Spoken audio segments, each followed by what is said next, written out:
We're at Biggs Harley Davidson in San Marcos, and today we're looking at a 2019 Aprilia Tuono V4 1100RR in black.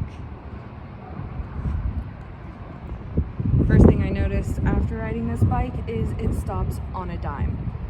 Huge dual disc brakes, Brembo caliper, and it also has ABS.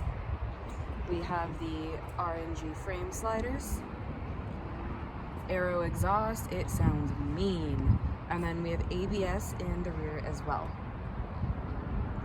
Lots of adjustable suspension.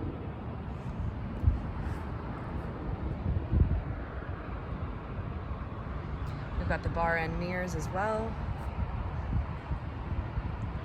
This bike is way too much fun to ride, probably a little bit irresponsible to ride, but it is so fast. The amount of torque it puts to the ground is just amazing.